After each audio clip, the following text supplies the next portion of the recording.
having a wonderful weekend and a wonderful Friday and a wonderful night and a wonderful morning somewhere else in the world. It's a wonderful life. Sounds more like a Christmas theme kind of going on there. Well, that wasn't my intentions. Are you sure? Yeah. It's Christmas in July. I got you tripped up already. So soon to start the show, and it's already happened. It's going to be a rough show for you then. Awkward. Home Yes. Depot. All right. Well, to start off the show, once again, we will continue our preview of each division of football this week, doing the AFC West with the defending champion Broncos. Yes. Safe to say the Broncos are probably not going to repeat. They might not even make the playoffs. I don't have them in the playoffs. I don't either. No. Have Mark Sanchez, your quarterback. Quarterback of the franchise. Because Paxton Lynch, he's not ready yet. He's got to wait a year or two before he's gonna step up and hope to be the franchise quarterback they're hoping for. But they did just re-sign Von Miller. He did sign his extension today, $116 million, $70 of it guaranteed. Because the millions of dollars he's making before was just not enough. Yeah. Can't stand it with billionaires argue with multimillionaires about money, and they try to get the public opinion on their side. We don't care. Work for what we work for, then get back to us. Then you can argue about wages. But sidetrack side. AFC West last year, Denver won the division at 12-4 record. Kansas City got into the playoffs as wild card 11-5. They killed the Texans, by the way. Yep. Oakland 7-9 and San Diego 4-12. I don't see San Diego doing much this year. No, as much as I like Phillip Rivers, he's a warrior, but Danny Woodhead, they just don't have enough around them. I got them maybe at 6-10. That's what I'm gonna go for them. 6-10, huh? 6-10. A couple games Bold improvement. prediction. Still have Antonio Gates this entire year. Last year they lost in the first 4 games. It's not really both at 6-10. They were 4-12 last year, so it's not deviating that far. Denver, I'm going to put it at 7-9. And I think that's even maybe a little high on the win side. 7-9. Like I said, they're missing the quarterback, so they have to really rely on that defense to carry that team, which I don't think can carry them to the extent that they did last year. Well, that too, and they, you look at Denver from the Super Bowl team, Denver, and then look at players that they lost. I've talked to some Bronco fans around, and they're saying, they really didn't lose anybody. Well, they lost Malik Jackson. They lost Danny Trevathan. Well, they lost the most important player, their quarterback. And they lost Brock Osweiler, who was a total shocker. I don't think a lot of Bronco fans saw him leave. I think a lot of Broncos fans just assumed he would be back. Exactly. So I think it did come as a bit of a shock when he left. And then they came to the realization is, oh my God, Mark Sanchez is our starting quarterback. On fumble! And they draft Paxton Lynch. Once again, he's not ready to step in right away and be that leader of the team, be that franchise quarterback. He's still a year or two down the road before he can, step in to start to, begin his reign. But they do have that third-string Simeon, who apparently people are high on, that he actually might win out the starting job from Sanchez, which, I know Sanchez thinks he's a starter. That'd be a big blow to his ego if he gets beat out by this third-stringer. Yeah. Then again, I don't know why Sanchez has an ego. He hasn't done anything to earn that ego. But, that aside, like I said, Denver, I'm going to put it at 7-9. Winning the division, I'm going to stick with the Chiefs. I think... they didn't lose a whole lot. They have a lot of the same core coming back. Jamal Charles is coming back. Yeah, they have the same core coming back. I think that they will still win that division. Oakland, I'm going to put in as a wild card. I've been high on Oakland about the whole summer. Yeah, David Carr coming back. You still have Amari Cooper. You have Khalil Mack on the defense in another year. They got Bruce Irvin, too, from Seattle.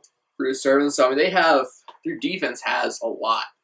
And their offense, can they make the next progression, which I think that they can. Amari Cooper last year proved he can be a stud wide receiver. Crabtree had a reemergence of his career last season. He for did. Oakland. Yeah, so, I mean, David Carr, I mean, he's shown he can be a good quarterback the first 2 years. Definitely. So I think that this year they're going to make that next step, and I think they will make the playoffs. I want to put them in as a wild card team, coming in second behind Kansas City, who I think will win that division. Not necessarily easily. I think Oakland will be putting up a fight with them towards the end of the season. It's not going to be more than just put into cruise control week 13 or whatever. Right, they like KC can't slough off. Oakland's young, they're hungry, they're an upcoming team.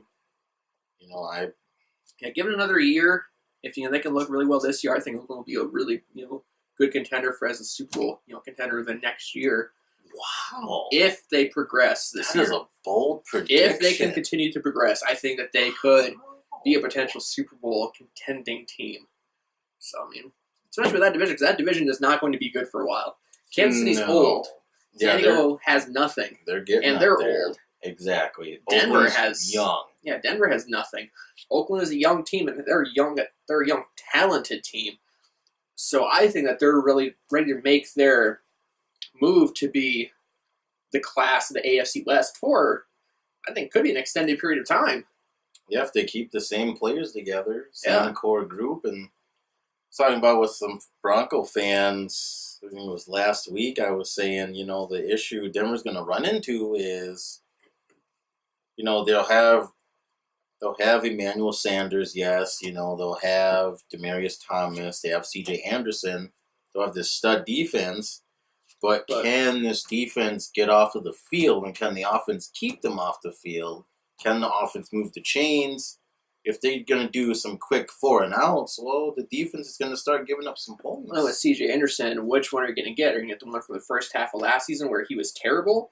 You get the one in the second half where he's decent? But then this year, defenses will have no respect for the passing game. So they're going to line at the box and stop the running game. Make them beat them. So, yeah, Denver's going to have to prove that they can throw the ball. Otherwise, everyone's just going to load the box up, stop C.J. Anderson, and just Mark Sanchez, try to beat us. They're not going to have someone around under center that can, make safeties or make defenses show what they're going to do before the ball snap and make that crucial audible. The receivers aren't going to have Peyton Manning throwing to them. Yeah, I think the Broncos are really going to miss both Peyton and Brock. Brock came in and was serviceable for that time Peyton was out. He won some games. They didn't make the playoffs without him coming in and playing like he did. So they are going to miss that, that quarterback that knows what they're doing, knows the system. I don't think Sanchez is that. Semien is not it. And then obviously Paxton Lynch, he's not ready yet. So, they just struck out on every aspect. They were hoping to get Kaepernick, and then he decided to, like I thought he would, he decided to stay with San Francisco. I don't know if that's so much of a strikeout not getting him.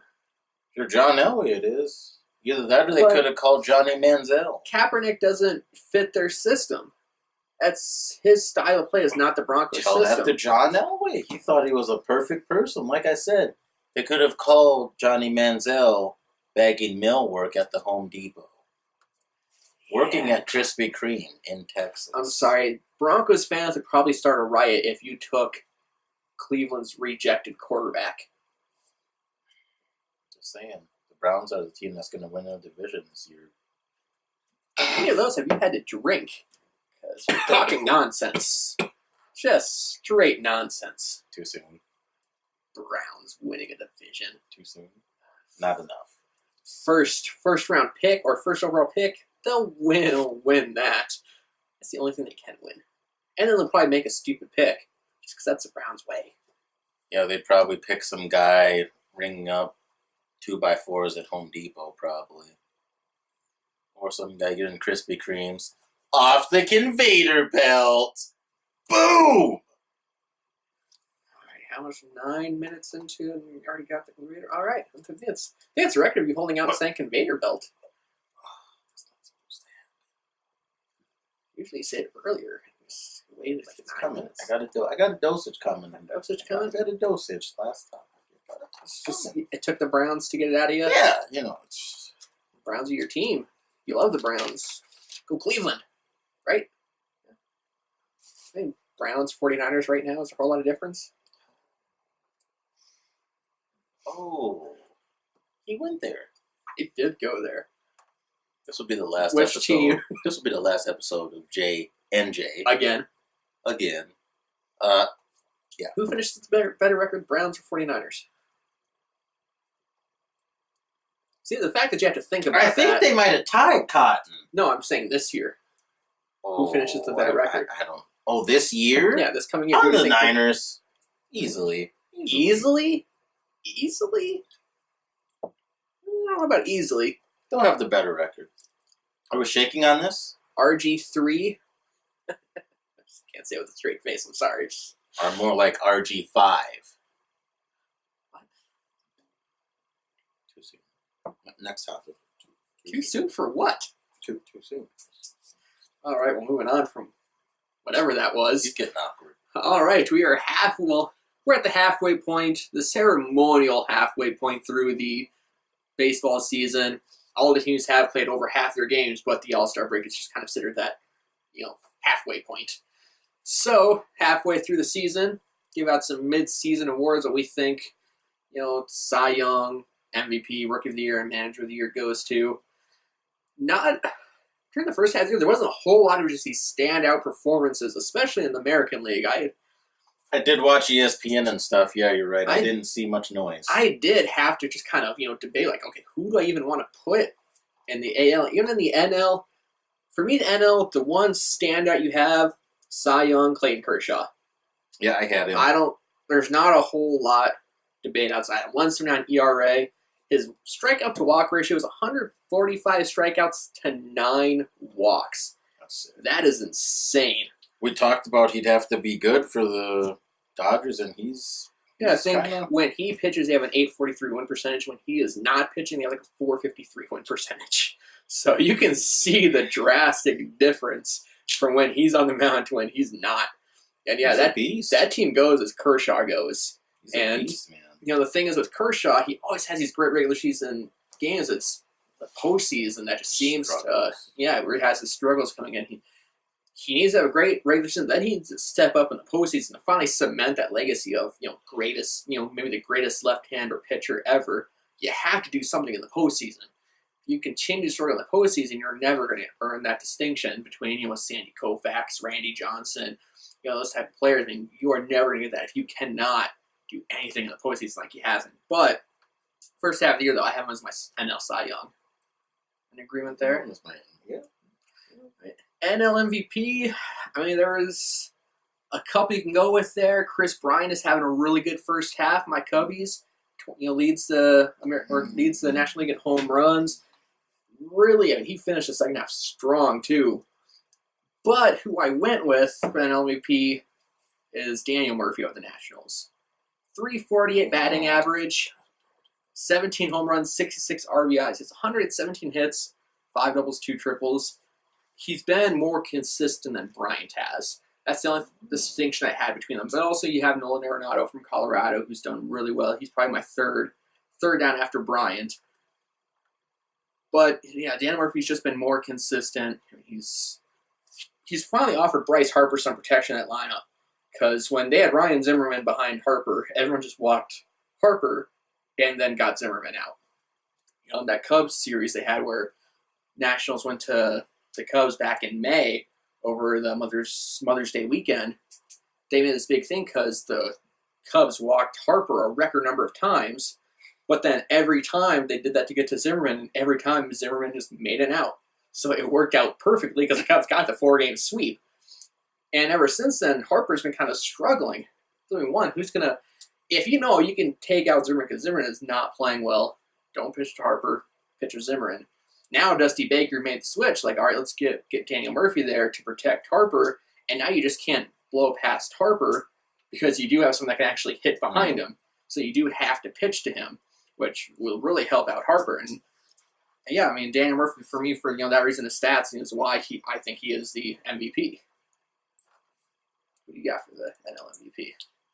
You know me, I'm a betting guy. I like to make bold prediction, go out on a limb. I had Kershaw. Kershaw, well, I mean, that's... Clayton.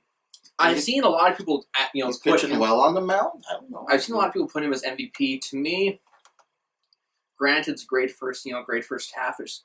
As a pitcher, you have to do a lot. I mean, a lot to be able to consider MVP, since you already have an award specifically for Pitcher of the Year. Correct. So you have to do a lot to earn that distinction. I don't think that first half he did quite enough. So we'll see how the second half goes. Maybe he's done it before. So who knows? But I mean, you have to do a lot to get both the MVP and the Cy Young. Rookie of the Year, really for me, it was down between two people, Corey Seager and Trevor Story. Story, Corey Seager. He started out on fire, just hitting, 10 home runs, like just off the bat. Just right out of the gates, 10 home runs, boom. He's come down to earth since then. Corey Seager, I'm going to put just edging him. He does have a .297 batting average, 17 home runs, 42 RBIs. Not as many home runs as Story, but he does have a better average. Plus, he's not hitting in the hitter's ballpark like Story is, in Colorado. So as of right now, I'm gonna give Seager a slight edge over Trevor Story. Interesting strategies you're making. Ways I'm going. Who do you have for site or? I got Seager. Seager From the Dodgers. Yeah. And then plus Seager made the All-Star game. Trevor Story, I think, should have made the All-Star game, but he didn't. I think he earned his right to be in there with how he played. It was when he was kind of a snub to not get in the All-Star game. When you wanted to see him, and that didn't get in. Yep. And then NL Manager of the Year, I'm going to go with Bruce Bochy of the San Francisco Giants. I had him. He has great pitching. Bumgarner, Cueto, Samardzija. That 1-2-3 combination, one of the tops in baseball, if not the best. But his going into the year offense was going to be an issue. And he's done enough with that lineup to be able to get enough offense to put him in, have the best record in the National League, at the end of the half. So I'm going to have him as my NL Manager of the Year. Yeah, we agreed on pretty much all but MVP. All but MVP. All right, now AL. Like I said, that's where it's kind of splitting hairs. There's not a whole lot of standout performances. Cy Young, I'm going to give it to Chris Sale. 14-3, 123 strikeouts. Does have a 3.38 ERA, but no one in the American League is really a standout for ERA. You have Wright in Boston, who's a knuckleballer. He's let up as many runs as Chris Sale, but because he's a knuckleballer, a lot of them are unearned, so it doesn't reflect in his ERA. But to me, a run's a run. So, really, if you count those as earned runs, they all work out to be the same. So I'm going to give the edge to Chris Sale just because he has been a dominant force in the AL for pitching. And like I said, there's really not a whole lot of others to choose from. We agree again. Yeah, all right. AL MVP, once again, not a whole lot of standouts. To me, it came down between a couple of players. You have Mookie Betts, Jackie Bradley Jr. from the Boston Red Sox. I don't think a lot of people would consider them, but they've been playing fantastic this year. And that Boston Red Sox offense has been great, in large part because of them. Obviously you have Big Papi in that lineup who is just tearing the cover off the ball, in his final year. But, Pedroia hasn't played, all that well. Sandoval has been a joke. He's not even playing right now. Hanley Ramirez, doesn't do a whole lot. Mookie Betts and Jackie Bradley have been the main part of that offense, each having hitting streaks of over 20 games at one point. So they've been doing very well. But I'm going to give the nod to Jose Altuve of the Astros. So 341 average, 14 home runs, 51 RBIs, 67 runs, 119 hits, 24 doubles. Once he started heating up is when the Astros finally took off and started being a competitive team again. So, what he's done, in relation to him heating up and Astros heating up, it's a correlation. They go as he's been going. He brings so much fire to that team. So I'm going to go with Altuve as the AL MVP. I had Josh Donaldson. Josh, shout out to Stephen Amell. Arrow, your show's awesome. I'm going to meet you in Vancouver someday. We're going to do all the workouts that you do together. We're going to go to Krispy Kreme's. We're going to go to Home Depot. off of the conveyor belt, and we're going to sling on buildings. I don't think he probably eats Krispy Kreme. He probably does. You don't know that. Probably doesn't. Probably Are there does. Home Depots in Canada? I mean, he might have built one. But Stars Josh Donaldson, yeah, MVP last year. To me, he hasn't done it this year. I mean, he's been kind of quiet. Still a good player, made the All-Star game, but to me, he's not up to that level as he was last year. So I can't put him as MVP. Rookie of the Year is where I had really no standout performances. I put Michael Fuller for mine. I don't know. Michael Fulmer, yeah, that's who I got. Detroit Tigers, 9-2, 211 ERA, 72 strikeouts. He's been good, but they've already talked about him not pitching the entire year as a starter. So is he going to remain Rookie of the Year at the second half performance? Probably not, but there's really no one else in the AL that's really standing out as a rookie, unless you have someone that comes out of nowhere in the second half. But they're all kind of struggling. Yeah, first half there's really no one. NL you have Seager and Story, so those two are playing fantastic. AL, you got nobody. I mean, no one that really stands out for anything. So what he's saying, sports fans, is you may as well eat a Krispy Kreme donut 4 days old. Yes, that's what I'm saying. Exactly what I'm saying. All right, well, AL Manager of the Year, I got Buck Showalter of the Orioles. What the heck? No one really saw the Orioles doing what they're doing this year, but Showalter always seems to find a way to get his teams to play with maximum potential. And the Orioles, they're got the lead in their division, not a huge lead, it's only like 2.5, 3 games. But no one thought that they were going to have the lead come the half, and they've been playing well. I mean, their pitching has been struggling, but when you're putting up, 10, 12 runs a night, you don't have to have a great pitcher to win. Talk for you. So, yeah, Showalter has done enough to be able to get that team where it needs to, and yeah, so I have him as my Manager of the Year. Yep. So, I mean, I got him. we disagreed on MVP for the AL and the NL MVP. That's basically it. I mean, great minds think alike for once. Kind of creepy. Once, yeah, we don't agree that often. Creepy. Were you stalking me on my Instagram last night in the bed? Or I what? don't have Instagram. Well, you might have telepathic powers like Superman, X-ray vision. If I had telepathic powers, why would I read your mind? Oh, I'm gonna cry a little bit on the inside. I got so many people's minds I could read that would come in more handy. In more handy? What does that mean? You explain right now. Why would I need to know what you're thinking? That doesn't help me in my everyday life through the week. We're not friends anymore. This is the last episode of Sports Jabber with J&J. It'll be just J next week. And as I said before, it's the best one. So, I mean, yeah. All right, well. So glad we have this relationship as work partners. I know, right? Gosh, what a horrible person they stuck me with. I'd rather be with the Pillsbury Doughboy than this guy. Jeez. Gosh, these Krispy Kreme donuts. Who wouldn't want to read the mind of Wakanda's son? I can think of a lot of people. Name one. Name a few on one finger. Your wife. What? Oh, what? Shots fired. Okay, that's one. Well, You still got 4 more left. You called her a nag, so I was trying to read your mind. I already apologized for that last episode that And nobody was hurt during that filming. But as we know, no apologies are enough when you call your wife a nag. Just doesn't work that way. So what you're saying is I should sleep at Home Depot tonight. Yes. And then the next morning when the Krispy Kremes are 2 days old, you can eat them off conveyor belts. Alright, moving on for our last topic. Tim Duncan announced he is retiring. What a peasant! Tim Duncan's a peasant? You are! No, we don't agree on that at all. I was talking about you! To call Tim Duncan a peasant, I got that's a just bone to horrible. pick with you after this Yes. episode. Calling Tim Duncan a peasant, I have a... Duncan is not a peasant. You're a peasant. John on Sports Jabber J&J is a peasant. You're like that.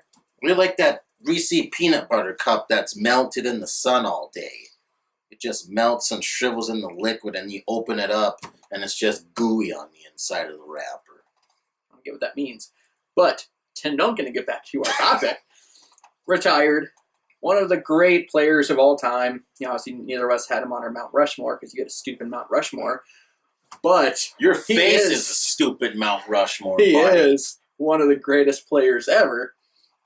And just listening on some of his accomplishments: Rookie of the Year, 2-time MVP, 3 times Finals MVP, All-Star MVP, 5-time champion, 15-time All-Star, 10-time All-NBA First Team, 8-time All-Defense First Team. He's the Spurs' all-time leading scorer, 26,416 points. Considered one of the greatest power forwards of all time. And he did it he was so quiet as went about his work, didn't draw any attention to himself. Never bragged. He was just, they nicknamed him Mr. Fundamentals on the court. Yep. And just a sound game. Exactly. And yeah, there's not much you can say about him. He was so just... He's kind of like a gentle giant. Yeah, so fantastic. So never gotten any trouble off the field, never had shrooms in his house, never said he was going to get sober on the 4th of July. Maybe, they'll need to take a page out of Tim Duncan's playbook. Maybe Cleveland Browns fans should have taken a page out of his book and actually drafted a good player. That's not a page out of Tim Duncan's book. That's a page out of the Spurs book. Oh, it's the Spurs. You're right. Yeah, so, but Tim Duncan's going down as one of the greatest players of all time. To me, I think, you put him in your top 10. Oh. 10 maybe? I'd probably bump him up on my top 5 in some. Well, yeah, he'd have to be number 5, because you already said who your 4 are. Mount Rushmore. Yeah, stupid. I think he's got to be more than just the top 10. Well, I said in the top 10. How far into the top 10 you put him? I would put him at 5, tied for 4th. Tied for 4th with LeBron, with Kareem, Magic Johnson. Maybe Magic. Kareem, maybe. I don't know. You have LeBron second. Yep. Oh, you love that. Yeah, buddy. You are a dumb individual. Yeah, I happen to like those suckers, Dum Dums. The raspberry, blueberry ones. Raspberry? Raspberry? Yeah. I'm not sure what raspberry is. It's raspberry. Raspberry? It's raspberry. It's a sucker. It's bad. Kind of. Okay. Well, that was a weird conversation there. But, Tim Duncan, like I said, great player, went out as he would expect to go out. Just randomly just shoots a text out saying, hey, I'm retired. No fanfare, nothing. He doesn't make a big long spectacle. Okay, this is my last year. Yeah. Everyone throw a party for me. Celebrate me. It's like, hey, you know what? I'm gonna sneak out here. Have a great life. I'm out. And didn't really expect him to go out any other way than that. World class gentleman, just all around great guy from what everyone says. So earned a lot of respect from both NBA players and and MLB and NFL players all reached out just saying what a icon he was, what how people should model their careers kind of around him. Just be quiet, do your job, just go about your business, and just do your job well. So kind of unfortunate. It's like the Bill Belichick philosophy: just do your job. I hate to relate it back to Bill Belichick, but you kind of have to because that's what he did. Yeah, that's who he is, though. He's kind of the Bill Belichick of basketball players. Yeah. So next week, you ready to talk about your 49ers doing the NFC West? Yeah. Last place finish, maybe. Definitely not first or second. Battle with the Rams for third and fourth. I got with that one, yeah. Yeah, so that should be interesting. The NFC West is more open than people think, and I will explain why next week's episode. Yeah, more open between the top 2 teams because the Niners and Rams, no. Honestly, come on. Yeah. We'll get into that next week because I have a feeling we're probably not going to agree on that just because he's weird and likes the Niners. Well, I don't know. He's weird and likes the cheeseheads. That's right. Cheeseheads all the way. 2 weeks from now, when we do our NFC North. Woohoo! We got clash on that one. I might wear cheese hat. I mean, ew. So can I wear like a Leo the Lion vest? I can come dressed up as Aslan from Return of Narnia. The Lion's the Witch and the Wardrobe. All right, we're gonna end it right there. No, end it. Have a good night, everyone. That was Jamie, I'm sorry that I wasn't there to beat you at the Confader. Yeah, don't make promises that you can't keep. Such like a Niners fan. Nice. Thanks for tuning in. Make sure to subscribe, sports fans. Get me away from this nutcase, this banana split, this pia, this balsa, If they this like and subscribe, romaine lettuce. if they like and subscribe, how's that going to get me away from you? Well, I mean, if you subscribe, Like and subscribe to keep us together. Keep us together.